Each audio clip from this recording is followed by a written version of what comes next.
Hello and welcome to a look at Disgaea 5, Alliance of Vengeance. Pretty sure that's what that's called. But anyway, what this video is going to do is basically introduce the various new mechanics and systems. I'm going to show a little bit of everything basically.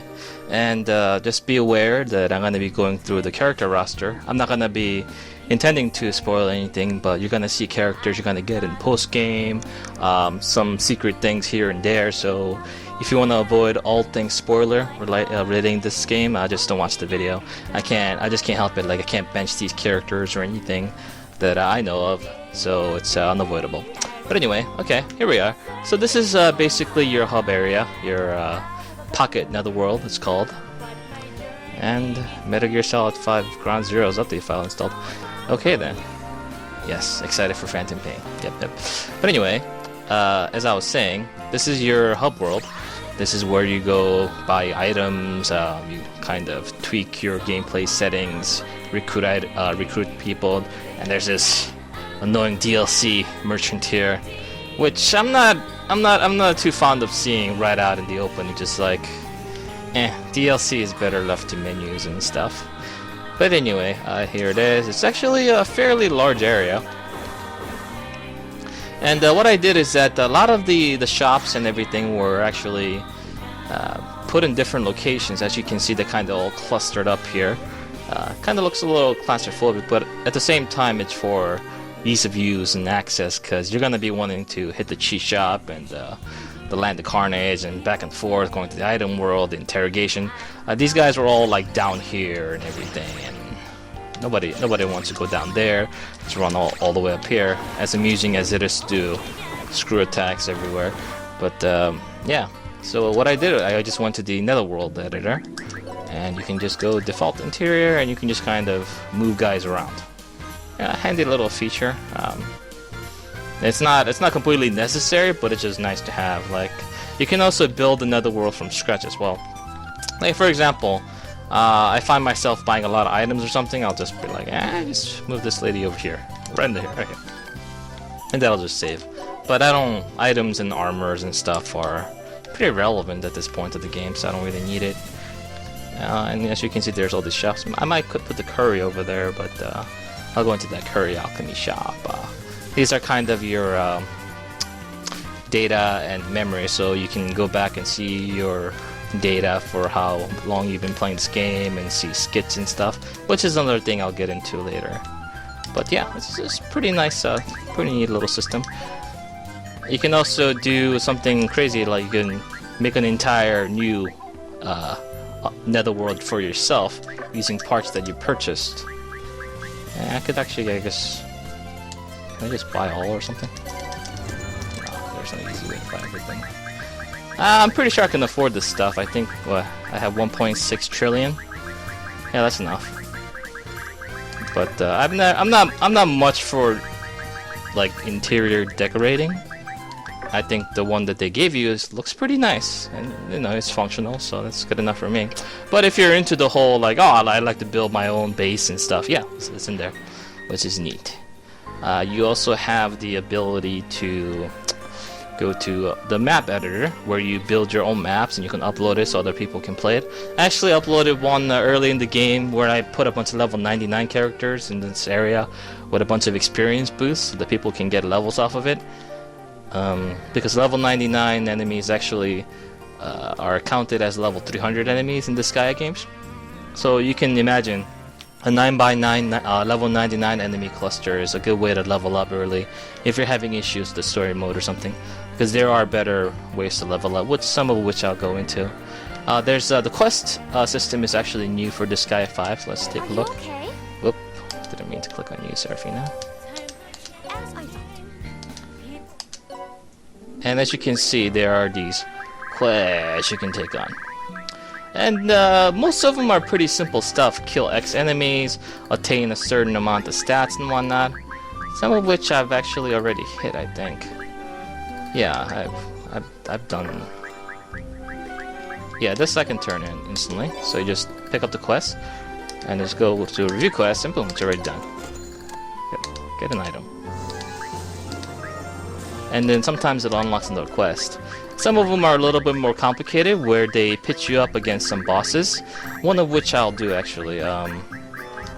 Maybe I haven't picked it up yet.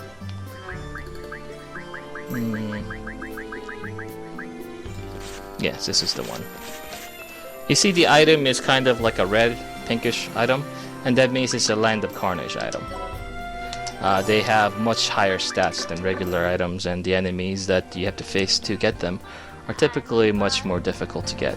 So let me just show you an example of a quest, but before we do that, let me just go to settings and turn on all these stuff. When you level up and do a lot of stuff real fast, you get in the habit of turning that stuff off. Choose a destination. You see, it's a lot of them is new because I actually haven't done most of these because they're new for the Land of Carnage. Even though I did it in regular mode, it didn't count. So this was the quest, I believe. So we'll go here.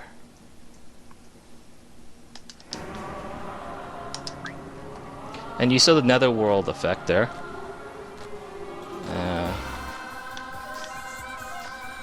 They're pretty strong, but I should be able to handle it just fine.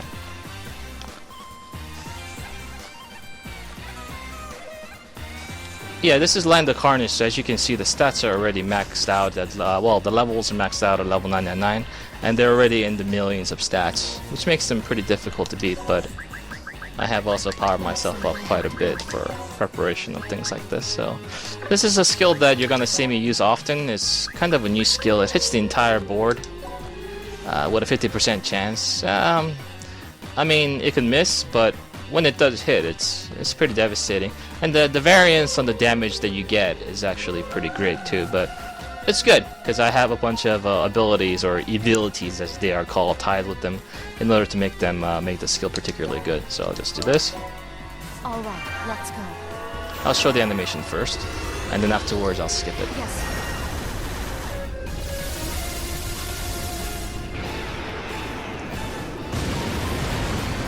I won't die. All right. As you can see, she's attacking twice in a row with the same attack. Yes. Because I have this ability called, I think, Twin Heads or something, where if I don't move and I attack, I get to attack twice with the same attack. I won't die. And I attack 3 times because I have a skill called Final Blow, I think. Yes. That allows me to attack again if the enemy has a very low percentage of life left over. I won't die. And that should trigger my revenge, I think. Be prepared. Oh no, not yet. Wow. No, actually not yet. That's actually kind of surprising. I was expecting to go to revenge mode right there. So we have some stragglers. Let's go ahead and beat them up. The dangerous one is this one with the most amount of stats at tens of millions, right? So let's go assassinate her first. Magic Change makes a return where monsters turn into weapons, giving boosts to the ally and everything. As you can see, it's a quite substantial boost to basically everything. And Nusalia actually turns into a fist weapon, which works well with Kilia. I don't want to be stepping on that puddle stuff, and I don't have enough range, so I'm just gonna lift up with the new class wrestler. And his throw range is especially quite impressive. As you can see, it's massive throw range. They're designed for that. And I'll use another attack. I'm not sure if this will kill, but it might. Let's see.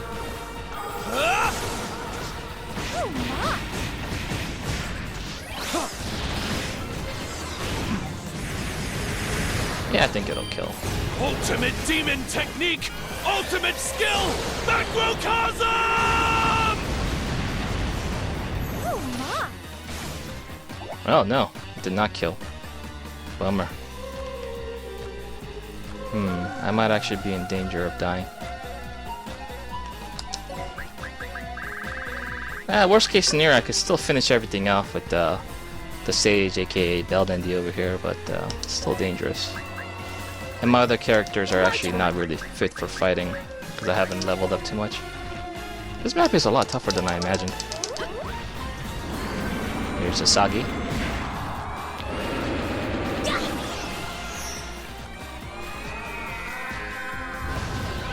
The ridiculous and silly attacks are back, as usual.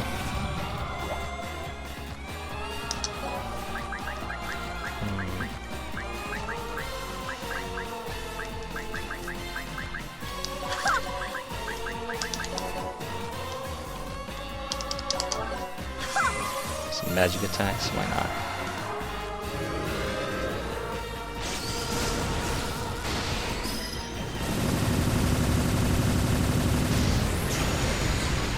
The frequency at which planets get destroyed in this game is quite unsettling. Might as well throw out some sacrificial pawns to get killed off by lifting. I choose you to be sacrificed. Basically what I'm doing is I just lift the enemies up so they don't take an action their turn. And then when that's going on, basically I can just take my own turn afterwards and just do my own thing, which will save my life. Like if she dies and he dies, then I basically can't finish this mission, I think. Oh, I know why these guys are so leveled up, because I have the strong enemy building past, and I forgot to turn that to level 1. No wonder they're so strong. I think this is at level 5. But as you can see, my guy is pretty strong too. But this might hurt me. That's 49 million. He should survive. This is the end.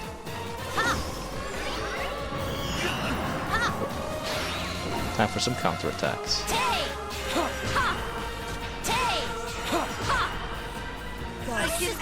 Okay. The people that were used to lift have been killed. Fortunately, he's almost dead.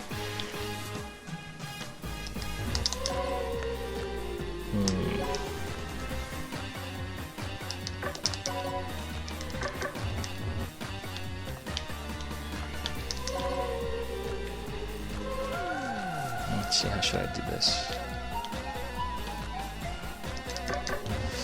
Kinda wanna just fire up more decimators, but that'll surely kill him.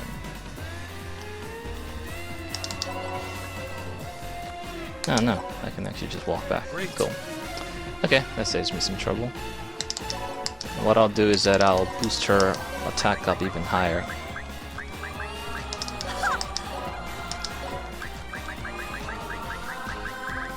This will probably not kill everything, but it should do more damage than before even, so...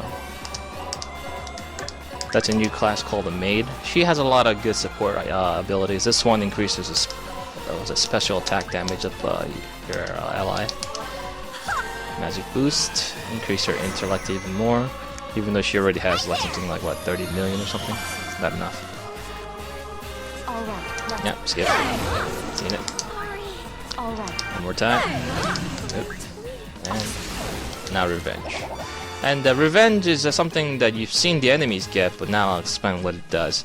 Basically, whenever you and your allies get attacked, or when you attack, it fills up that bar on the left side of the character portrait. As you can see, this one's already filled up. It's going nuts. And this one's kind of purple and going up. And what that'll do is it'll give you access to, she has almost 50 million, nice. It'll give you access to a brand new skill, some of them which are unique and others that you can actually get from other characters. So her overload ability is that she performs a star element attacks against all enemy units in the map. So this kind of sticks with her theme of attacking everything on the field at once, regardless of her location. So let's just use it. That auto kill, but we'll see. Pretty simple. 100 million damage. There you go. And surrender is actually another thing.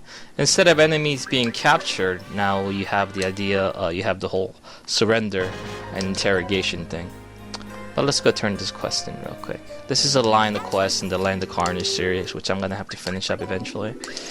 I should be strong enough to do it now, actually, if I, set it up to a level that is not like +5 on Land of Carnage, which was stupid of me. But yeah. But let's go visit the cheat shop real quick and ratify that mistake. As you can see, I have my CP, which is available at 1000%. So basically, I can just make this simple and just keep everything, you know, at 200, which is not a terrible idea.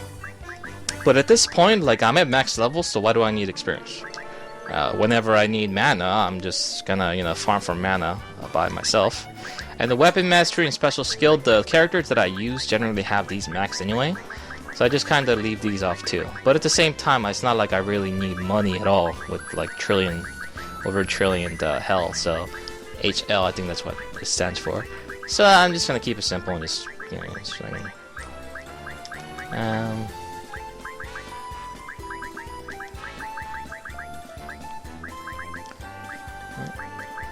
you go. 250 at each, everything. That seems fine. And then another page, you have your enemy strength, which was at level 6, even higher than I thought. So I killed those guys at a significantly higher difficulty than I really needed to. But it was nice to see that I could do it with relative ease. And you have some other things that you can fiddle around with, but these are kind of like... oh, I should turn that on. That would actually help a lot on some other things, but I'll turn that on later. You also have nice things like auto heal at base, so whenever you go into the world menu or the cub menu, you don't have to go to the hospital to heal up. But you have to remember that the healing that you get using this functionality doesn't count towards your bonuses to hospital, so just keep that in mind. This is your netherworld invasion things. You can adjust the strength, these little things. Oh, there's things like you can, you know, simple things like squeaky sandal, make noise while you walk around. Everyone's a bomb, so everyone acts like a prinny when you throw them and explode, which actually can be a good thing if you just buff up someone's health to insane levels and just go around tossing things. But at the end of the day, you don't really need it. These are kind of your debuff things that you do. I turn on no bonus items because I'm tired of cleaning out my inventory of like an insane amount of items and whatnot, so screw that business. So that's good. So basically, that is that. But I want to go over the character world first, actually, because I think this is where the biggest new change to Disgaea is. Previously in Disgaea games, you had to go through these like really kind of like 10 levels of dungeons that kind of look like item world but weren't. But now instead of that, you have something completely different. And the best way for me to show it off is, I guess, just to show you how it looks. Might as well use her. I do want to level up her something. You can also choose the level of the character dungeon. So let's go to Super Overlord, which is fine. Typically, you would find yourself in an area that looks like the item world, but here, completely different. Kind of looks like a board game, and that is exactly what it is. You actually roll the dice and you move 1, 2, 3, 4, 5, and this was a bad one, so I'm gonna take some damage here. I just took some damage off my maximum health, which is fine. I got a 3, so I can go up or I can go down. Let's go down, because a blue squares with the you see these indicators, like red, obviously bad, green is good, and blue can be kind of like a neutral or like a special effect. And typically, you want the blue ones.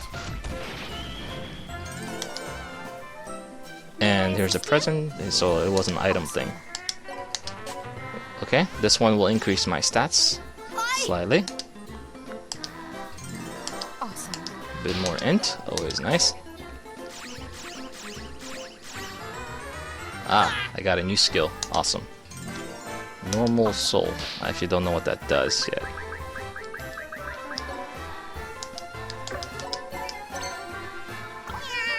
I just used an item actually kind of by accident, but that's good because it increased my all aptitude instead of having to actually just randomly run into it. Nah, I don't do the damage paddle. It's fine. It'll do. I'll heal myself on a heal panel sometime. 1, 2. Some treasure. Awesome. I'm gonna go backward and get this one. Go forward. From here I can go right or left. Let's go right. Left. May I assist you? Awesome. What's on this? The number that you get increases the damage that you do and the damage you take, I think. Yes. But there's a lot of factors you can use in order to yeah, I don't want to hit that red one, so I'm gonna go here.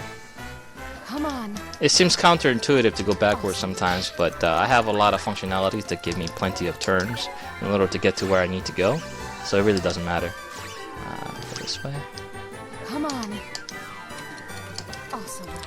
Oh, she's almost here. I'm going to play. The one that was also moving that looked exactly like me, but looks like a darker me, is actually a copy of myself, like a clone. And if I beat her, I get a nice bonus to my attributes, so I'm gonna go ahead and do that. But she's actually quite tough, having my stats and everything. So I'm gonna go ahead and use an item to give myself a bit of an advantage. So that will increase the battle slots that I have in order to fight. Awesome. Nah, I'm good. Let's fight her. Now I have 6 slots instead of 1. I'll do it. And she's dead. If I don't use that, there's actually a very good chance that you might actually lose the fight, because she does a lot of damage. So I save those items for those kind of situations where I have to fight either the clone or another evil entity that appears in the character world. I'm just healing up here. Awesome. And let's speed this up a bit. I don't want to be here all day. Let's use an item that lets me move 20 spaces guaranteed. You can also fight along the way. Like, regular enemies are completely non-factor to me at this point because of my stats and level.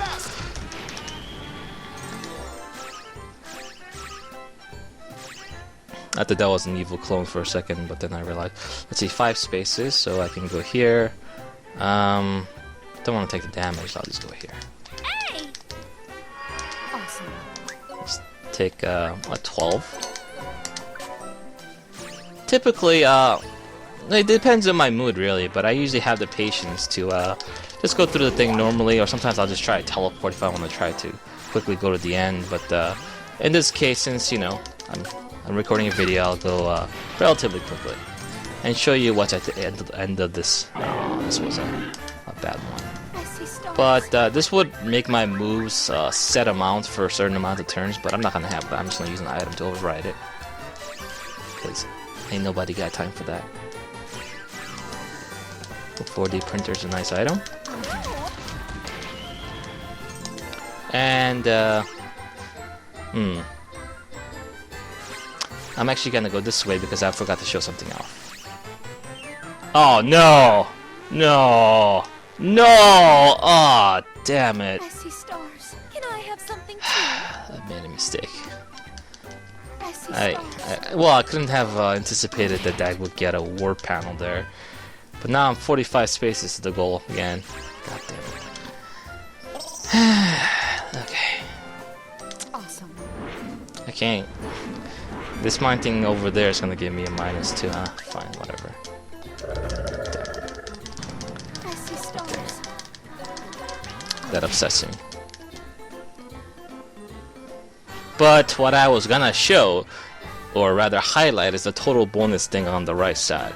As you can see, I'm increasing my HP by 2,000, SP by 5,000, and all the numbers there. That increases anytime I either get an attribute bonus panel or I kill one of the enemies, and it gives me a nice boost early on, but later on it becomes quite insignificant. What is kind of something that matters is the aptitude percentage, which increases. As you can see, I'm going to be getting a 3% aptitude increase in all my stats, which sounds like a very small amount, but ends up being a lot. But okay, let's get through this. Awesome. Because after coming this far, I'm not about to give up. Limo.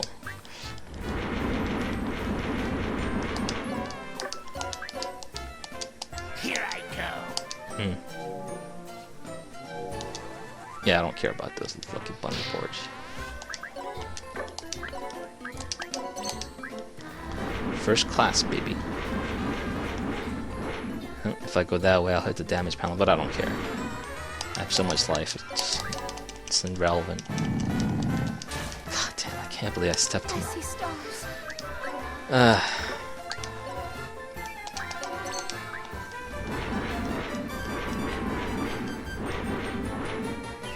Do I care? I might as well get this bonus while I'm here.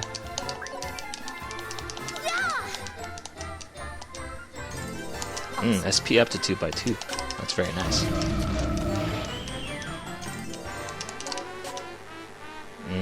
I'd rather take the damage than take a chance on that panel, honestly. Because it could be either good or bad, and the bad ones, or even some of the good ones, can be terrible, as you've seen. Oh, god damn it. Alright, enough messing around. Give me like a 6 or something. Seriously? No. Okay, fine. I keep going backwards because I would have hit a red one there too, either way. I don't want to get a really bad effect. Okay, here we go. Finally at the goal. Took like an extra 2 minutes than it needed to be, but hey. But so this is the end of the character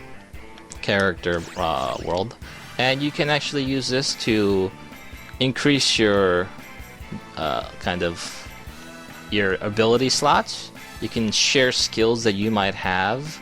You can increase your crit, like your throw ability and movement and all that stuff. So this is just basically a way to make your character much stronger. And the good thing to do is actually look at the skills every time you come here. Kill with fire. Nullify 1 damage. Increase class proficiency. Your cost is remaining. Increase stats by 5%. That's not that good. None of these skills are particularly great. I'm sad.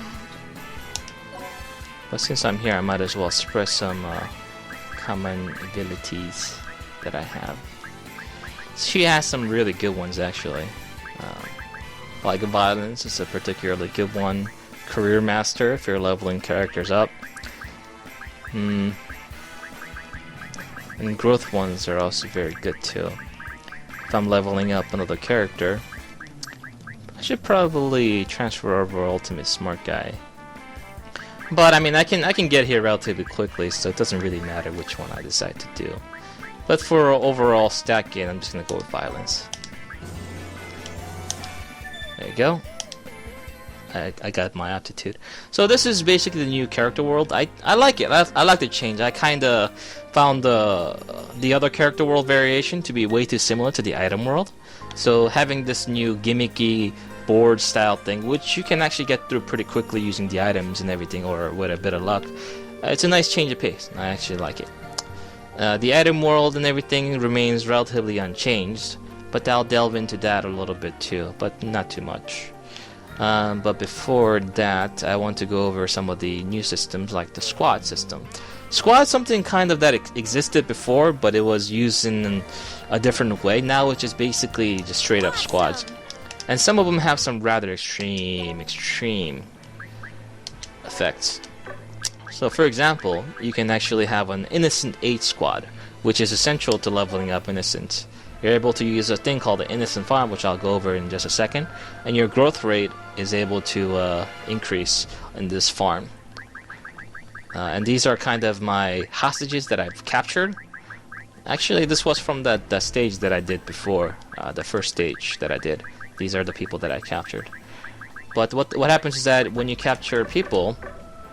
Sorry, I'm going off in tangent, but I just kind of need to go through them as I see them. You go to interrogation, and you can interrogate them. You have a couple of different things you can do. I just go with special, because why not? You and they lose SP, and when they lose all SP, they basically give in.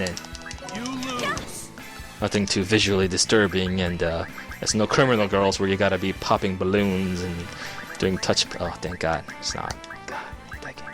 But anyway, now you can actually choose to do things like you can solicit. You can make them your allies, which seems okay. You know, getting like a high level 9999 character is actually not a bad deal with pretty nice stats.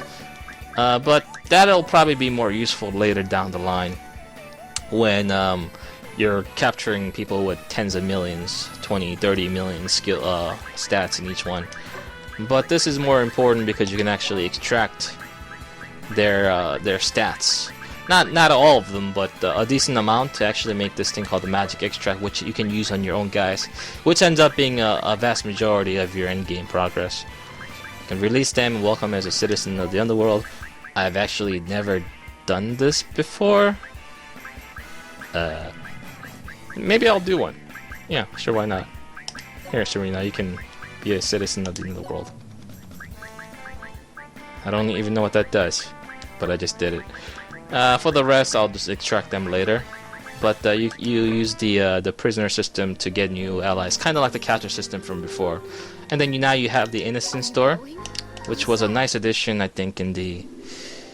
Was this in D2 Disgaea, or was it in Disgaea 4 for the Vita? Either way, it's kind of hard to keep track. But this is the innocent farm, where you have these nice innocents just hanging around.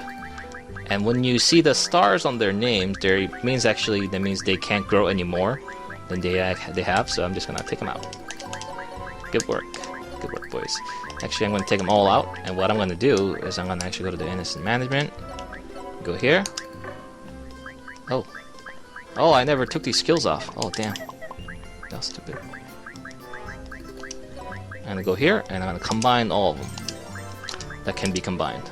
And then I'm gonna go back to the farm and put in some new ones. I haven't leveled up my innocence or did too much here, as I normally would before, but I've done enough. I have a thing, a statistician broker and all that stuff in my gear, which works well enough. Manager's also pretty nice to have too. Might as well just throw a manager in there. And the reason why I'm putting in one that actually has been fully grown rather, is because they can also like make children and get bigger. And basically, with the children, has a really high growth rate, so you just leave them in there and they just grow to a very high level, which is nice. But really, not much to it here. So this is a nice way to kind of level up your innocence instead of just doing the whole item world stick, which is still the best way to go at the end of the day.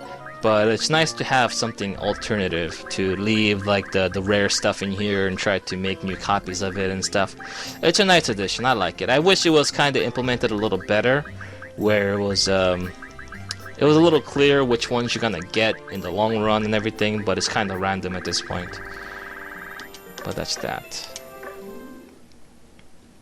And there's the research, which is also new. And this is kind of like a mini game within the game where you send people out to quest and explore new netherworlds that are found out, and you have you send them out. Basically, you just pick one, you send them out, and hopefully they'll bring back people, capture people, and items and stuff. And let's just send them here, I guess. Most of them are kind of busy with stuff. But the thing about the exploration is that once you send someone here, then they basically can't be used to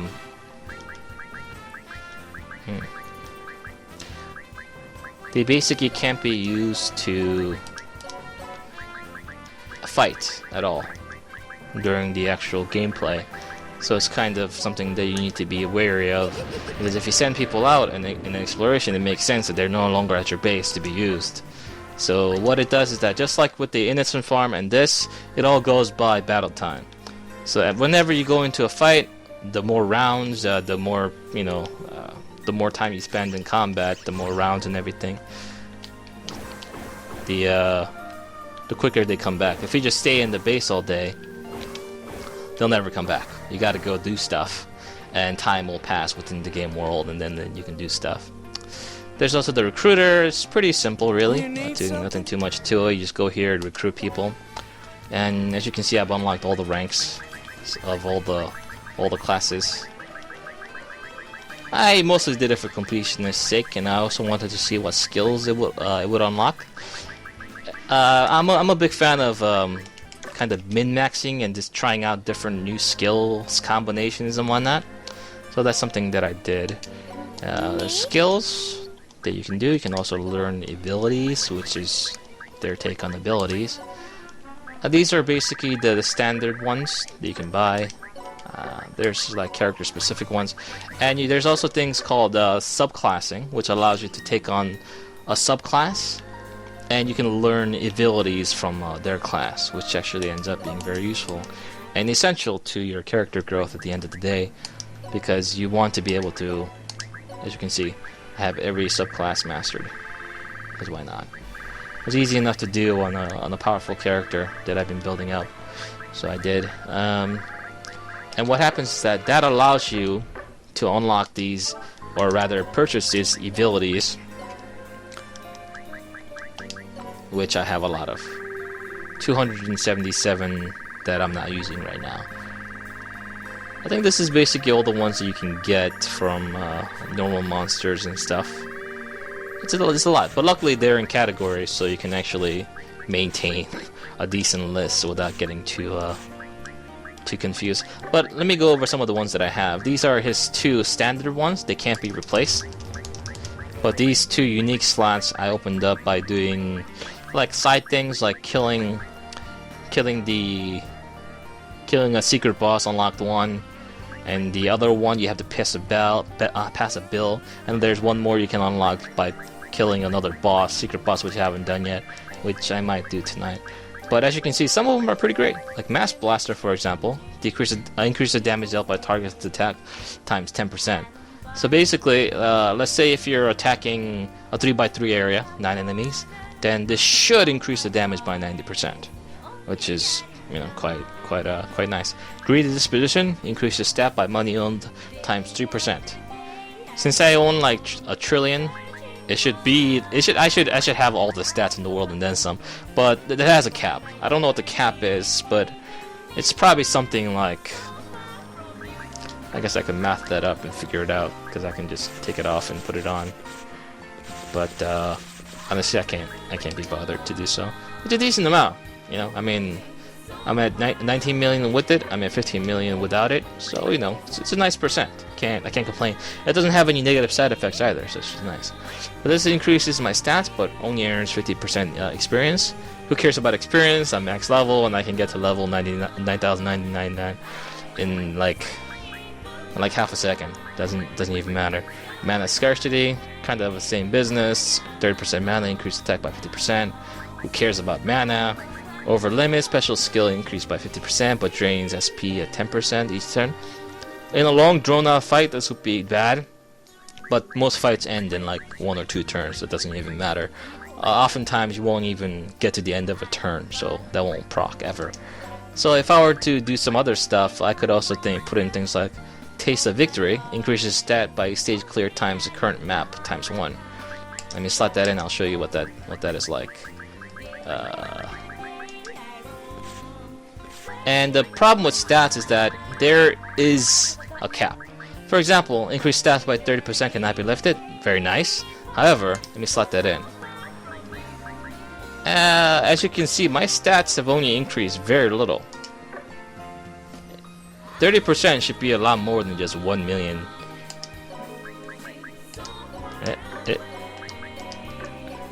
So there is a cap on stat increases, or so I believe.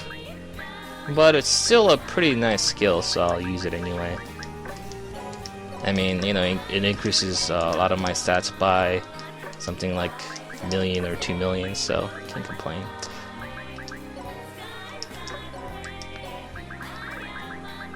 But anyway, yeah, that's basically it. You unlock the subclasses, and you're able to use these other skills. As for anything else that's new, I think that's basically it. As far as new things that this game offers. I like a lot of things. Oh, there's also the curry thing, which allows you to make a curry, because curry is like a thing, kind of like how sardines were in Disgaea 4, kind of a running joke. Curry is the thing in Disgaea 5. You can actually make your own stuff. This, let's say I want to use an ingredient and throw in some. Can you make a curry out of a curry ingredient? I guess you could, but probably shouldn't.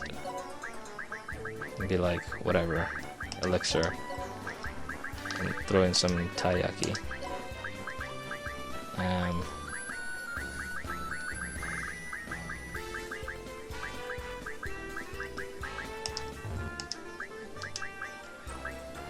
No, I don't wanna use everything. It's probably bad.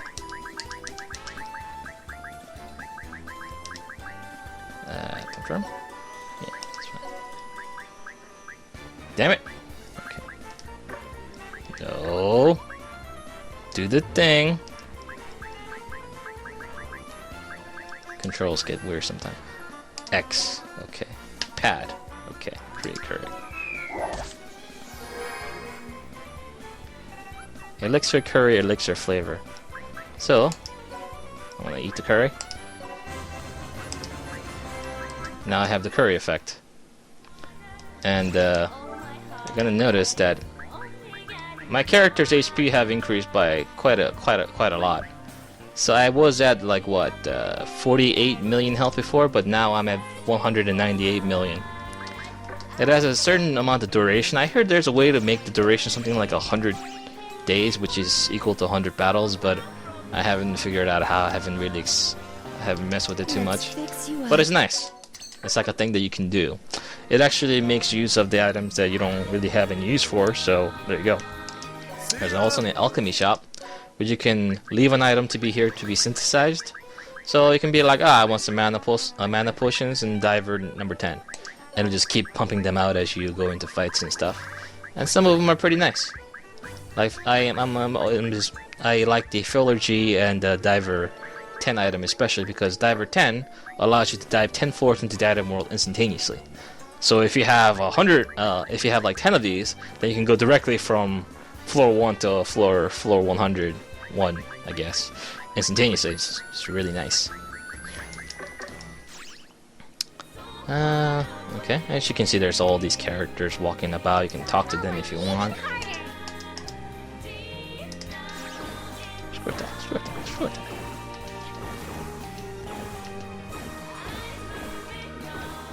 And this song that plays, I thought it was really bad at first, and I'm convinced that it's still bad, but I like it now.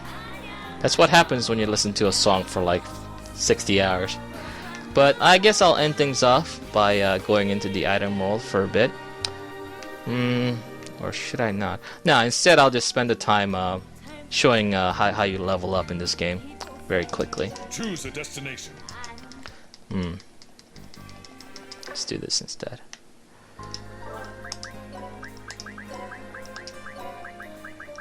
All these red items and pink items are all Land of Carnage stuff.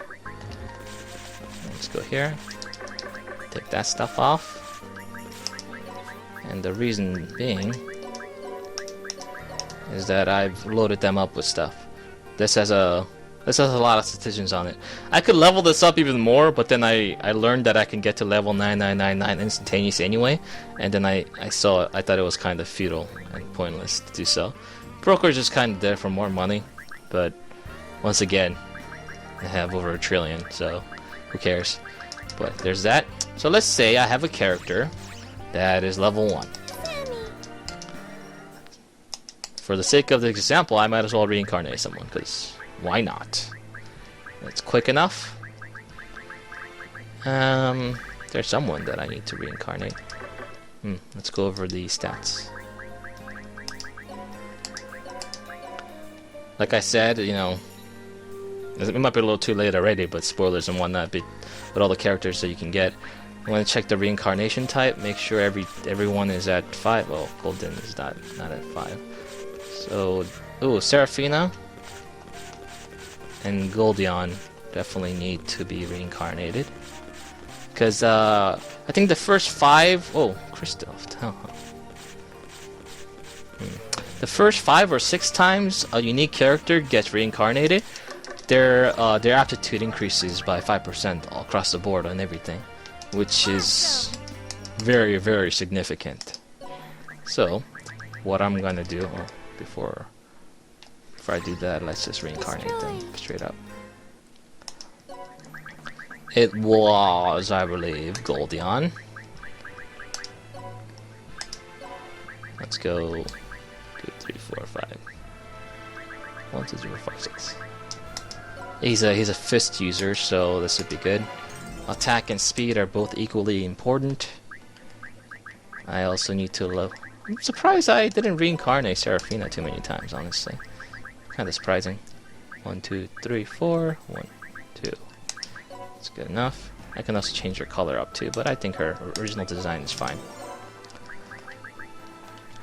And Crystal.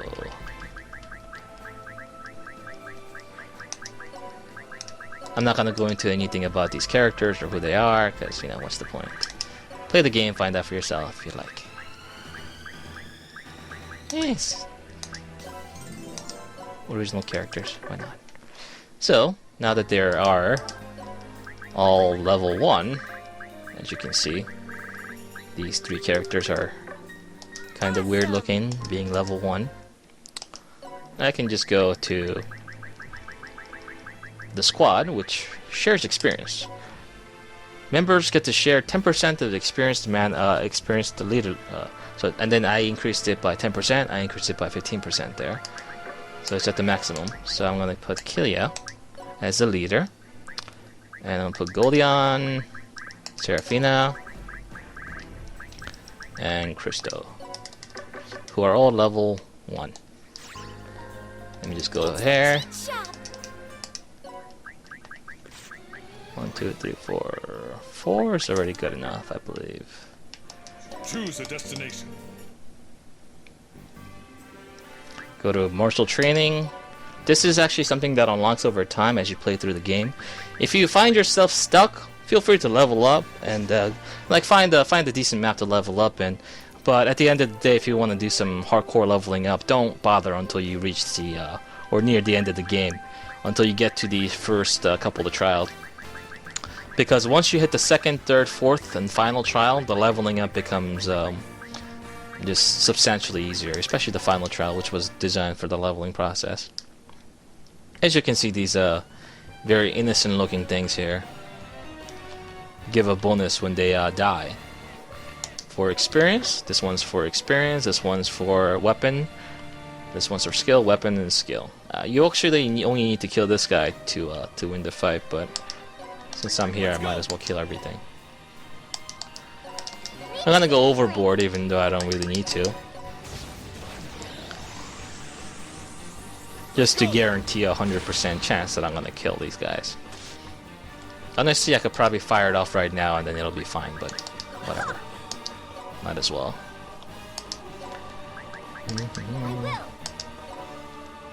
This is to maximize my damage. It's not like complete and utter maximizing, but it does a good enough job. With this, I'm gonna go ahead and I didn't really level up these skills yet, huh?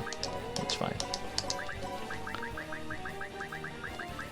And Braveheart, and the Trick Light, and an old favorite Big Bang Attack.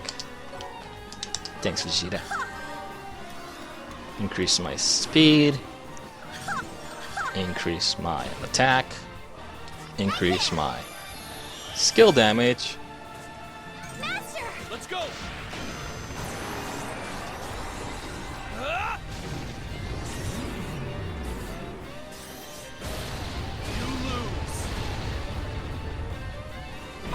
Yeah, they're dead.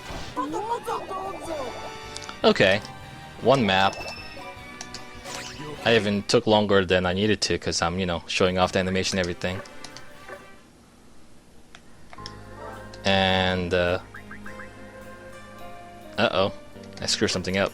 Ah, crap, I screwed that up. This is what happens when you play the game. You forget things. The most important thing! Jesus Christ, how do I forget these things? Okay. Choose a destination. Don't even worry about it. Don't even worry about it. Let's go. I never claimed to be a professional, and you know, it's all good. It's all good. Since I can't be bothered to do that whole thing again, so I'm just gonna do one buff, which ought to be enough. Skip, skip. There you go. Much quicker when you're skipping animations, eh? Okay. Anyway. Ooh, push. And they're level 999. Yeah. They weren't even in the fight, but they're already max level. So, you know, that's a thing. His aptitude has increased now by 5% in all areas. Same thing with Serafina. Same thing with Christo. I'll probably do that again on the characters that need to be done just for the sake of just increase getting that huge buff in aptitude, which is, you know, obviously so simple to do. But unfortunately, they didn't get mana for that fight because it was only for experience. And what you would do is that it's basically the same process. You go here, you're like, yep, good work, guys. Let's move down here to this squad to the mana channeling, which you can imagine gives mana instead of experience. And you just go here. Or you can just have them do the fight themselves, it really doesn't matter. Let's go here. You go to Christo, and this time, I won't forget this. At this moment, they have no mana at all, which means I can't reincarnate them again. Choose a destination. And that's a bummer, because that's something that you want to do if you're trying to reincarnate them over and over again. There's actually another way to do this, where you actually leave a little bit of it on, or have the levels, characters level up independently, or try to use a magic change thing. But I find that it's just 2 battles, right? That's an insignificant amount of time to use, so I just let it go this way. But I'm sure there's a slightly more efficient way to do it, but I can't imagine it being much faster. I mean, it takes like a couple seconds each time anyway. The only thing that happens sometimes is that you forget to go to the chi shop and turn on the right thing or something, and then you have to do one more battle, but who cares really? Now they have plenty of mana to get reincarnation or maybe pick up some skills or abilities. And that's good. That's how you level up a character. You can also do that for every level of the trials. And what happens is that as that gets unlocked, as you come to certain milestones in the story mode, depending on the chapters and whatnot, and you get there, and then you pass the bill, and you basically go to those maps and finish it once, and then it becomes those level up maps as you saw. There are a couple of maps that are also pretty good in the regular story mode, but like I said, it's night and day how good those stages are compared to the regular stages. So if you want to level up to maximum or like in the thousands early on, then you should wait until you unlock the first 2 of the trials before you do so. And the last thing I'll show off is kind of the end game leveling strat, which is something that you're gonna be doing quite a lot of, because that's just a process. Let's go ahead and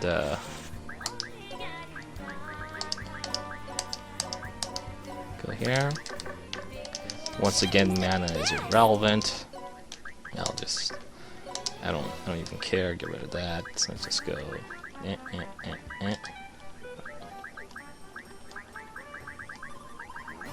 This ought to be the default, honestly, but whatever. Let's go here. Let's just do 5. 5 is fine. And what I'm gonna do now is I'm gonna go to a particular map. Choose a destination. And you're gonna see me do something that you yourself will probably have to do a lot at the very end of the game. Looks like I have to go. And as I'm doing it, I'll explain the process, or rather right before I activate it. So basically, I'm increasing her mana, increasing her skill damage, and I'm using the skill that hits everyone on the map once, using a character that can't possibly kill anything. She's kind of there to the buffer the attack, the real attack that's gonna be coming. And this'll show you why. Oh, I didn't turn off the revenge effect. That would have been good. But I mean, this is for demonstration's sake, so I guess it's fine. So she does an attack. She hits basically everything, but does no damage. But what this will do is that she will make the Asagi clones go into revenge mode. I won't die. Awesome. All right, And then she let's go. will do the actual damage. Yes. The thing is, what you don't see on the screen is that there's 100 enemies on this map. It'll become evident soon enough. And those shards you see there are all permanent stat buffs. Every single one of them. Strength is strength, resistance is RES, resistance, endurance, agility, all that. Those are all stats. I just gained a lot of stats bonuses that I can use. Let's go. Speed this up. That's 9 billion damage. Even more enemies killed. A third attack. 11 billion damage done. And there you go. And I'm not even done yet. Overload. Comet disaster.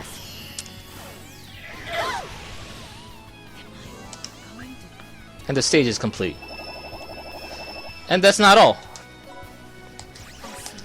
In the process of that, I've captured 40 characters. Very quick fight, as you saw. Just get it done. It was at 5 times the strength of the enemy. I don't think it's 5 times, but that's 5 stars. I can do this up to about 6 or 7 stars with relative ease right now. But for the sake of showing it, I don't want any variables of just having to sit there doing spam the same attack over and over again. So what that did is that I have all these things now. All these shards. And as you can see, by themselves, they're not that crazy. It's like 6,000 stats per. But as you saw how many I got. Per battle, it's something about 100, like 90 something usually, or maybe it's just 100. And it would take forever to use these skills independently. So what you do is that you go here. That doesn't really matter because this one tastes like nothing. You go here.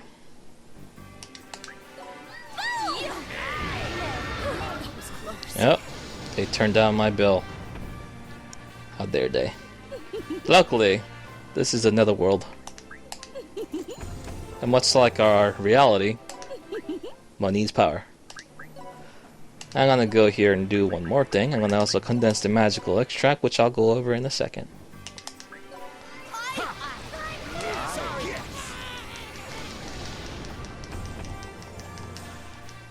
Let me thank you. With that done, what that accomplished actually is combine all the little shards that I had in my inventory into one. As you can see the number there, if I were to use this on an ally, it would increase their attack stat permanently by 3.7 million. That's a pretty nice buff. I didn't get 3.7 million in that one fight, mind you. I've just been storing this up and I haven't used it in a while, so that's just what I have. I'll use it eventually before I decide to go fight something strong. So as you can see, this is permanent buffs to 3.6, 3.5, all these buffs. And I also have this thing called magical extract, which increases stats by everything. And the way I get this particular gem is that you go here, and as I touched on before, you have this thing called extract. Before I do that, let's go ahead and ooh, let me put the Kilia back in here.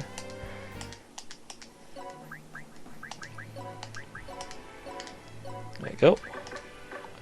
Your stats do matter when trying to interrogate strong enemies. So if your guys are too weak, it won't work.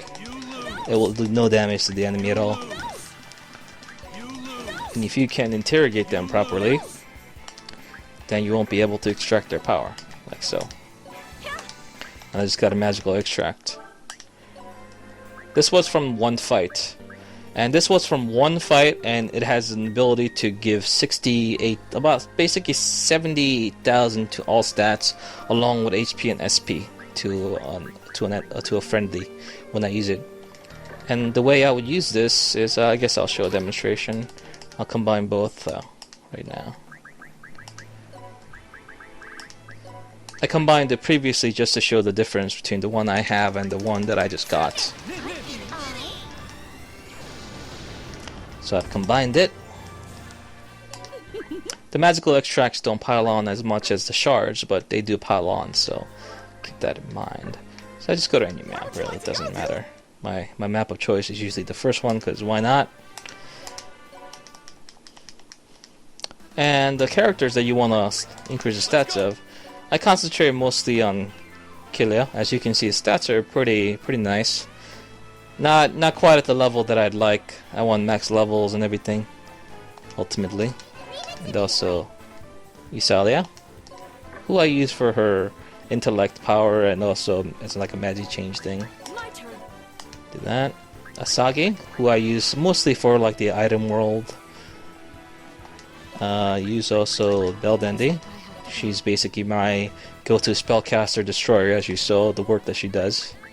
And I also use Red Magnus slightly. I'm actually not 100% sold on him yet, but at this point this doesn't really matter. I just need the first few characters. Like, her and him are the ones that matter. As long as these two get the buffs, it's good. And normally, what would happen is that if I were to try to use this item, it would just work on the one. As it would be kind of expected, but unspectacular.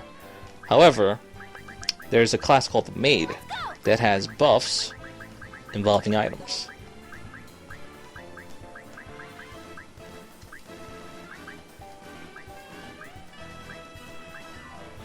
So she has basically, when using a healing item, the range of effects will be expanded. So instead of being a 1, it ends up hitting, as you can see, 5 characters. That's 5 times the effect spread out in 5 characters. Quite nice, actually. Just like that. Huge boost. This nice little boost of power for everybody. I've actually used the magical extract to increase, like, what was it, like 3-4 million at a time, so it's pretty nice. You can get those pretty quickly. And she can also use another item too, but at this point I'm not really. Maybe I'll use like a speed or something. Do they really need speed, these characters? I don't know. I don't think I really need to. I'll think about that by myself later. But let's just end the turn. Curious. Yeah. Pretty attacks. Very impressive. And like I said, I might have, let's see if everyone died. No, someone survived. The main unique characters have their own overload skills. Red Magnus, for example, has an ability to become Super Giant for 3 turns to increase stats for 50%. Super Universe. And he is Super Giant.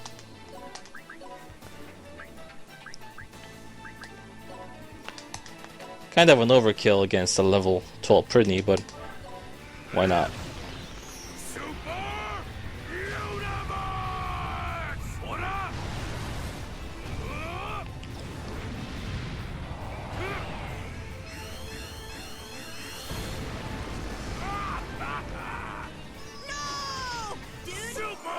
That was necessary to kill that level 12 Pridney, I swear.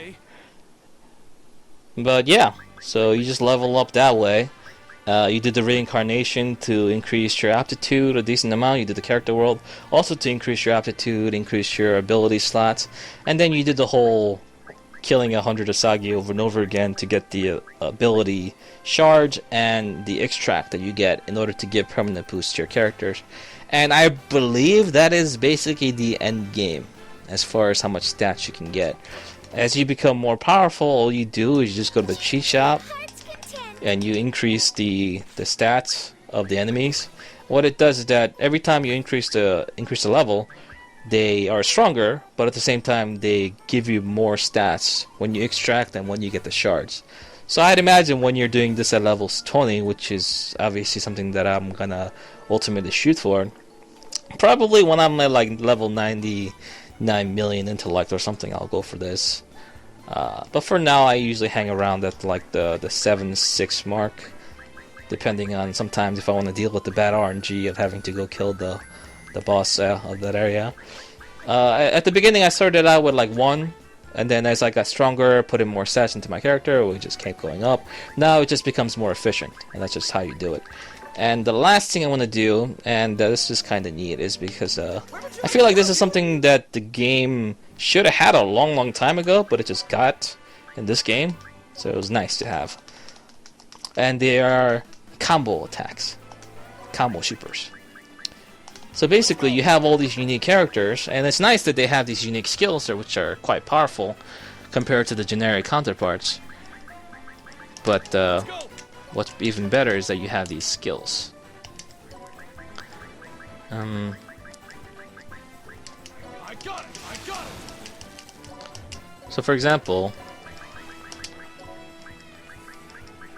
I should use Zero Can, I guess. I'm strong.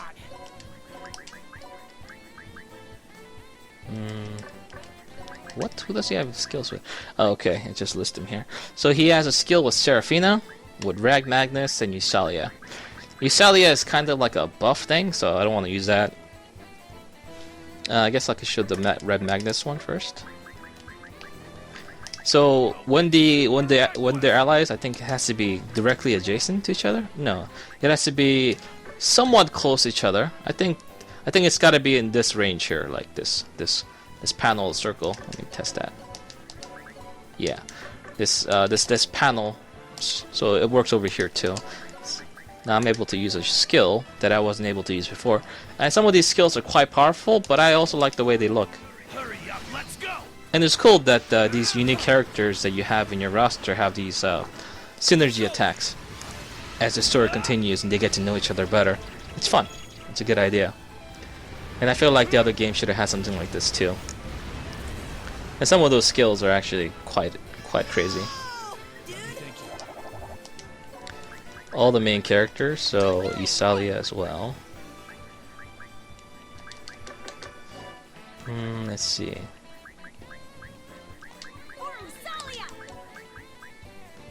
No, this is a good one.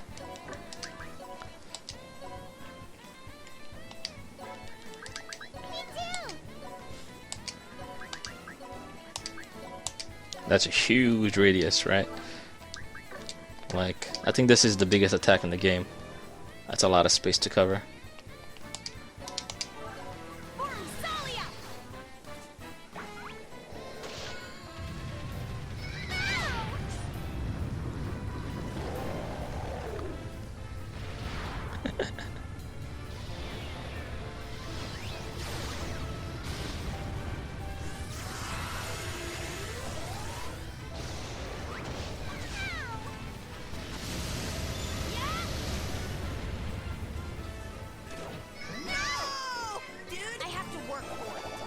Yeah, there's skills like that. Just really funny looking, do a ton of damage, and just fun. I like it. Might as well showcase a couple more, and then I'll be done. Malicious Eye. I've actually never seen this one, I think. Now, what should I do?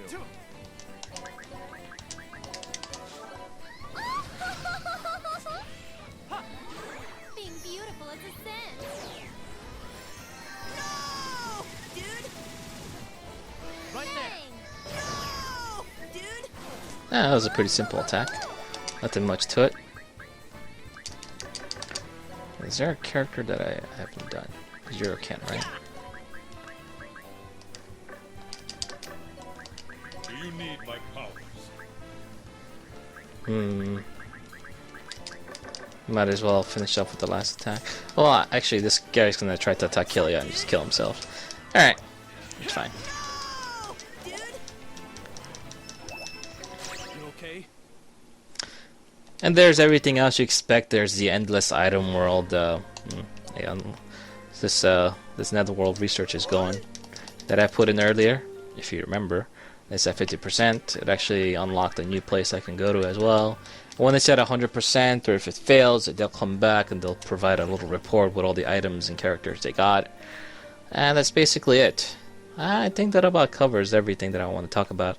As far as the actual impression of the game, I like it. You know, as you can see, I put a lot of hours into these games. I've always loved the Disgaea series from the very first one on the PS2.